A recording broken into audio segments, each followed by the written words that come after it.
La pensée de ce matin, sous l'abri du Très-Haut.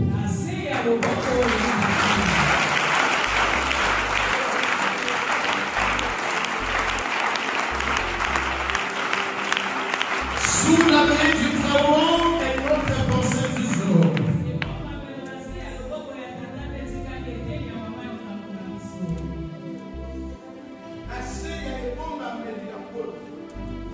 La seya e bomba la seya e bomba kolo niango ikanisi okisela mto koloba kuta na Nzambe tongo na lelo tolo amen.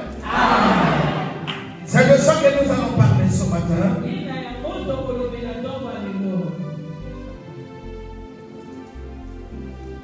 Et nous tous on en a besoin. Il n'y a pas de protecteur en dehors de l'Éternel. La Bible dit ceci: si Dieu ne garde pas la ville, tous ceux qui le gardent enfin. Le vrai gardien, c'est l'Éternel. Et ta vie a besoin d'un gardien. Tu as besoin d'un protecteur. Et les protecteurs, il n'y en a pas deux. Tu t'es laissé embrouiller, ça fait longtemps pour rien. Je viens de le dire ce matin. Ce message concerne une seule personne. Seul toi. Je ne parle pas à deux personnes ce matin, mais à une seule. Et pour cela, j'ai besoin de ton attention. Mon frère, où veux-tu y aller? Ma soeur, où veux-tu y aller? Si tu as vu le jour d'aujourd'hui, c'est pas grâce à toi, ni sous la main de tes parents, mais la main de l'Éternel. Écoute-moi, papa. Reviens vers l'Éternel tel que tu es. Et fais l'effort de te présenter à lui. Les hommes viennent à l'église, généralement sans se présenter à Dieu.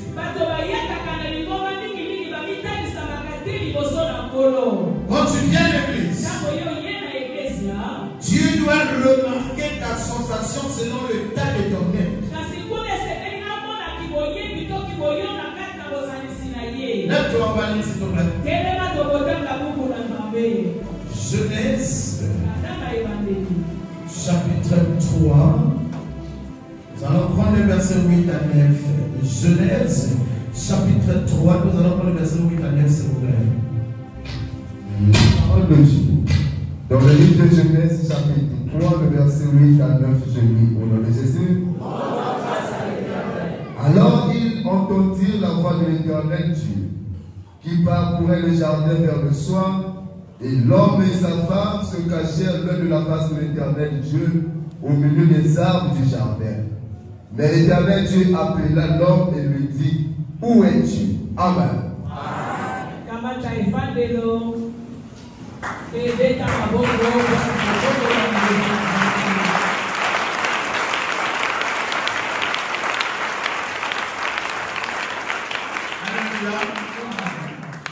Ici, nous voulons parler de Adam et Ève. Que l'Éternel a placé dans le jardin. Mais il arrive un jour,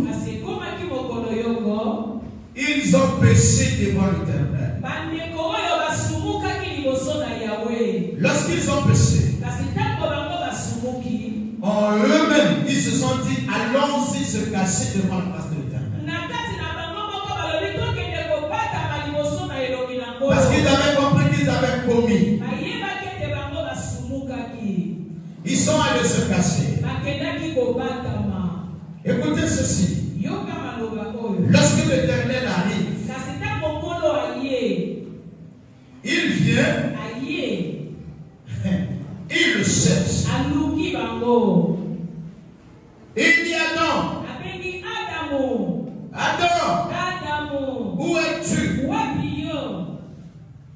Il dit, nous avons écouté. On t'a écouté venir, c'est comme ça que nous sommes allés se cacher devant ta face.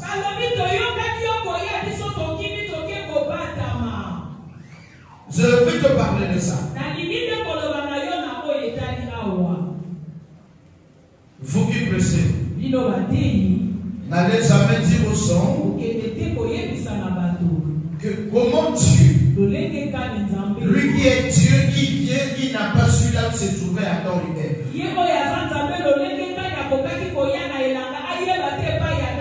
Parce que là, il est en train de dire, mais tu es où? Lui qui est Dieu. Quelque part, la Bible dit, les yeux de l'Éternel sont partout. Mais ici, il dit, Adam, où es-tu? C'est comme ça que les païens et les hommes qui n'ont pas l'esprit de Dieu disent, la Bible est contradictoire.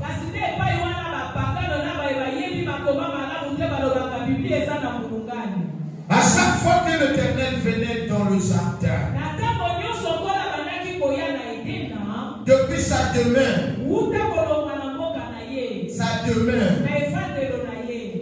il remarque l'association entre lui et l'homme qu'il a placé dans le jardin. Parce que l'homme qui est dans le jardin avait le contact en permanence avec l'Éternel. Mais lorsque l'Éternel vient dans le jardin, il n'a pas remarqué le contact. Il cherchait que le contact spirituel. C'est pas qu'il cherchait Adam pour le voir, il ne savait pas là où se trouvait. Non, c'est pas ce que ça veut dire. C'est la présence, le lien là qui n'existait plus à cause du péché. Et le rêve d'Adam et Ève ont eu à faire, c'est qu'ils pensaient se cacher devant l'Éternel.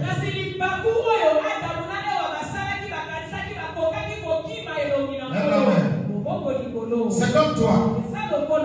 Et tu penses que quand tu commets, tu dois rester à la maison au nom de ce que je ne dois pas aller à l'église parce que j'ai commis. On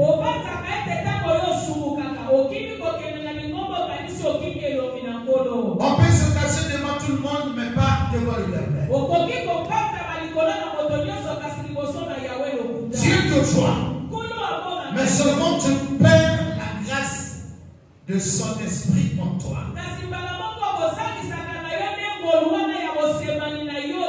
Ne sois pas Adam et Ève. Acclamez pour la gloire.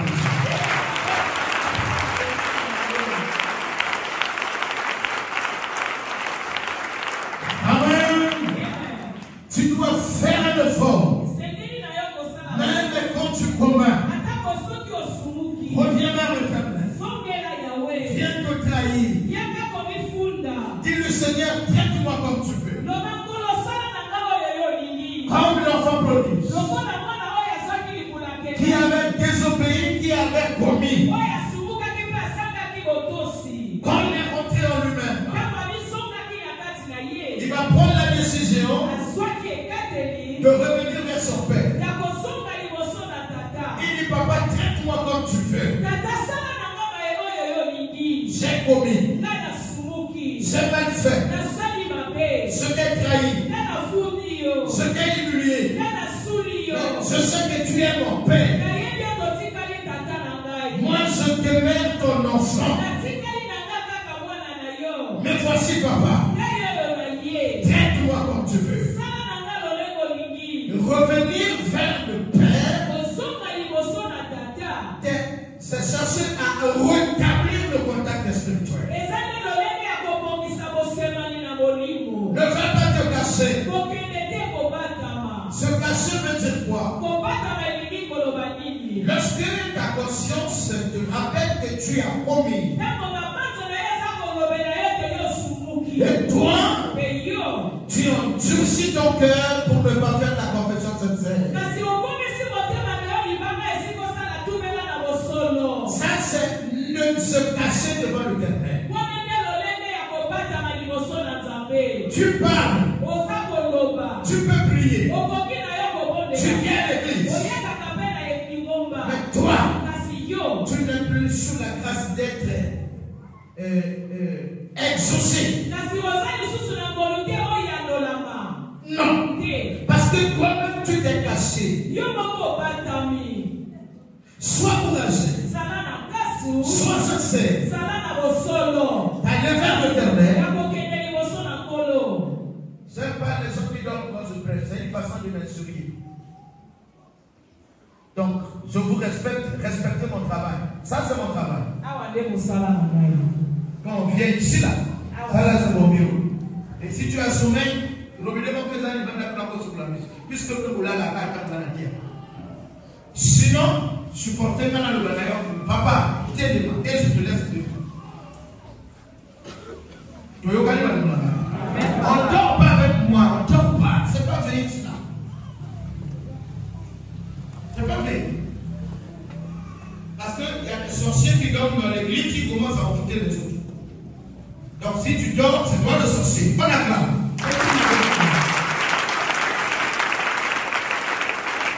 Donc, ma soeur, mon frère, amène-moi ton cœur sincère. Donc Dieu a besoin de toi tel que tu es. Seulement quand tu viens, présente-toi à lui. Par la confession, par la sincérité.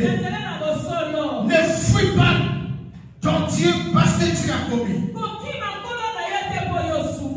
Tu viens à l'église avec des confessions. Ça veut dire que tu te caches devant la grâce.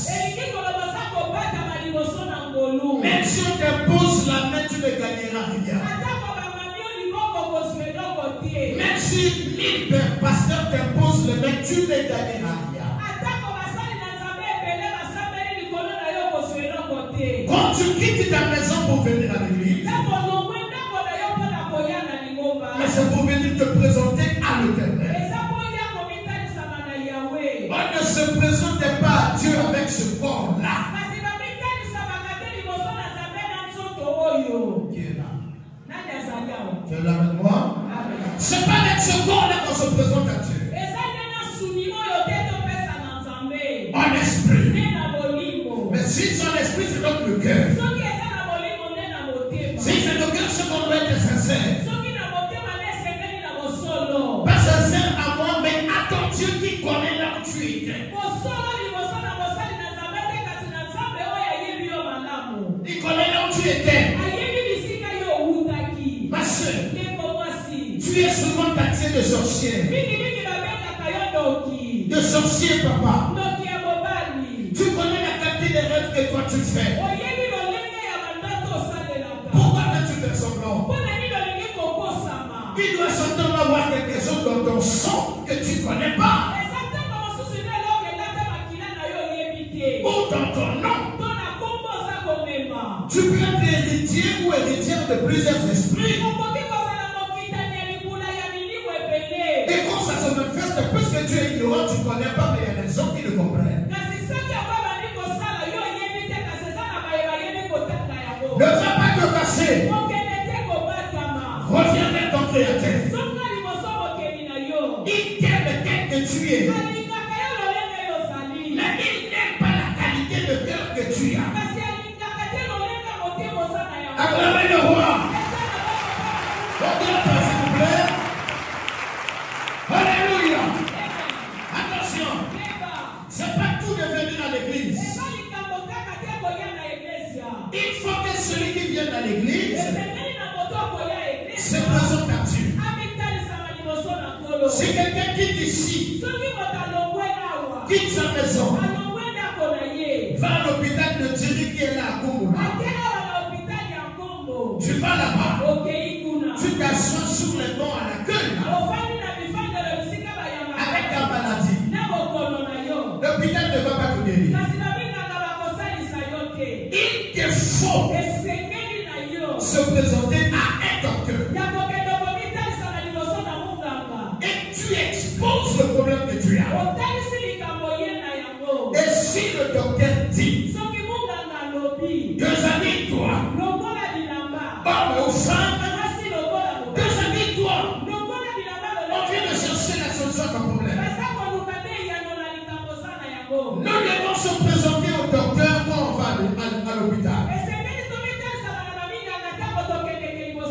Nous, on doit se présenter à Dieu quand nous venons à l'église. On ne se présente pas au pasteur. Parce que le pasteur ne connaît pas la qualité de ton cœur. Mais ton créateur, oui. Tu es d'accord avec moi? Quel meilleur? Reviens vers l'éternel. Dieu t'aime. Tel que tu es là. Même si tu as tué quelqu'un hier. Aujourd'hui, tu es venu à l'église. Il t'aime comme ça. Mais va te présenter à lui. Seigneur, j'ai tué hier. Ensuite, désormais, je ne le ferai plus. Tu dirais que Dieu va t'embrasser. Seulement quand tu te présentes à lui et tu repars dans le même traitement, c'est là où il va tailler.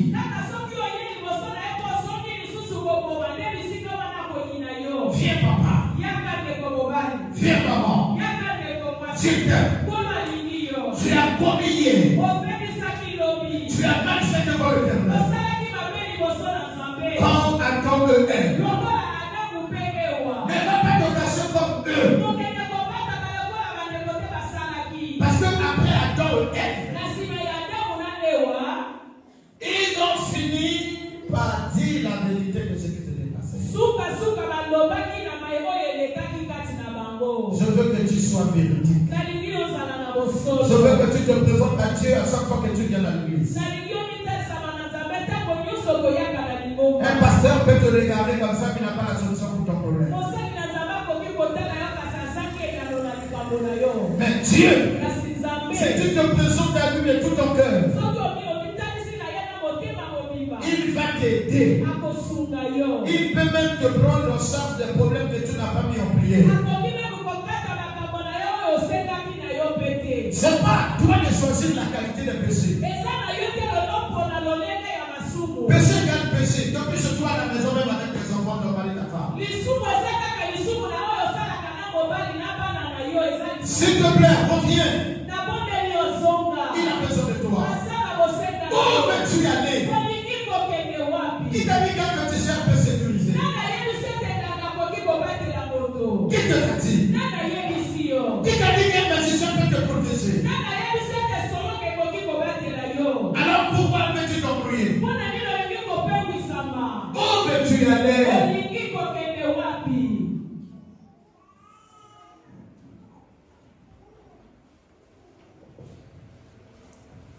Fais l'effort.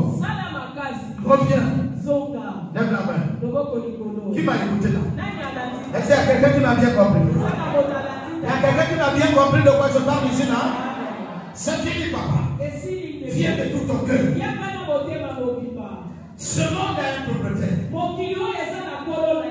Et mets-toi sous la vie, sur la même puissance de l'éternel. Et mets-toi sous la même puissance de l'éternel. Ne fais pas d'orgueil. Sinon le président devrait vivre éternellement. Tu n'as même pas président, sois humble. Crains Dieu, cherche Dieu de tout ton cœur. J'entends certaines personnes dire ceci. Oh, ne t'occupe pas de ça. On peut croire comme on veut. Et même les pasteurs, ils font ça. On a dit que le pasteur, c'est la parole. Arrêtez le politique de conneries comme ça.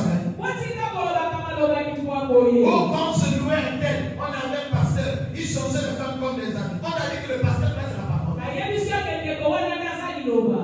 Si tu ne veux pas te repentir à cause des faiblesses des pasteurs que vous connaissez, vous irez à l'enfer avec le pasteur.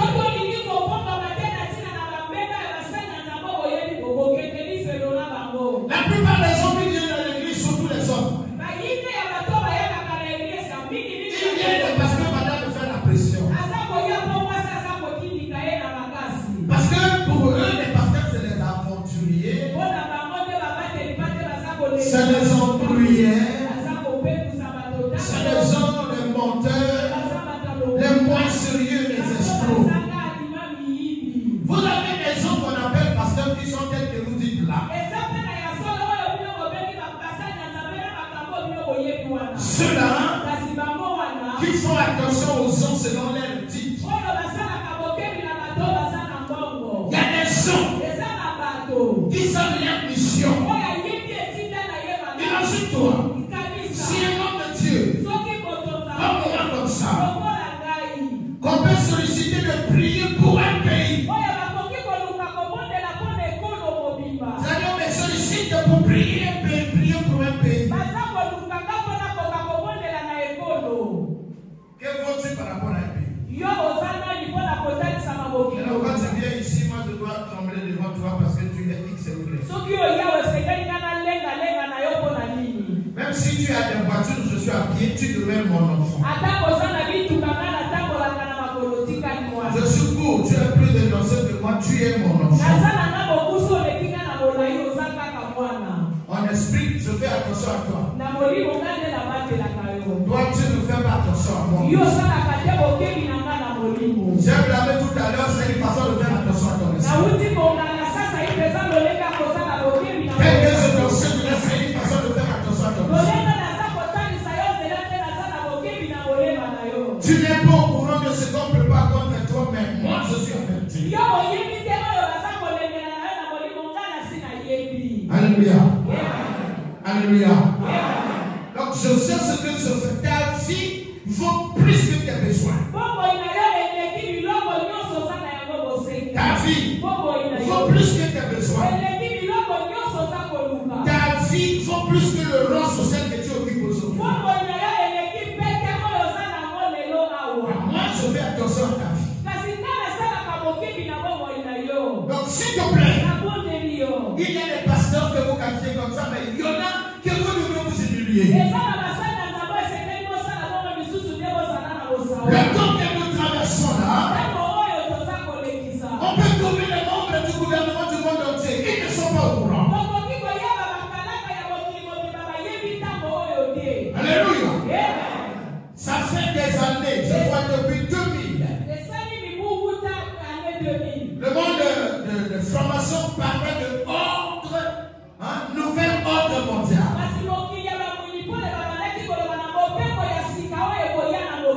Quelqu'un de vous dans cette salle peut expliquer ce que veut dire nouvel ordre mondial? C'est fait ou pas encore? Voilà. C'est fait ou pas encore? Nouvel ordre mondial. Laissez-moi vous informer. Nouvel ordre mondial était déjà passé. Là, ils sont sur d'autres chapitres. Qui a eu l'idée? Comme j'ai parlé de Corona dans cette église. J'ai parlé du Corona peut-être il y a beaucoup de mois, du temps avant qu'on arrive. Ils avaient dit aux autres, c'est une maladie qui devrait faire parler le monde entier. Qui connaît ça? Qui connaît? Alléluia. Mais toi, tu as ton argent, l'argent ne t'a pas donné ce renseignement. On est blessé. Même un général peut venir s'asseoir dans l'église pour écouter la parole de Dieu. On est blessé. Un général civil comme ça, il s'assoit. Un colonel demande à ses gars de rester là-bas ici, on cherche Dieu.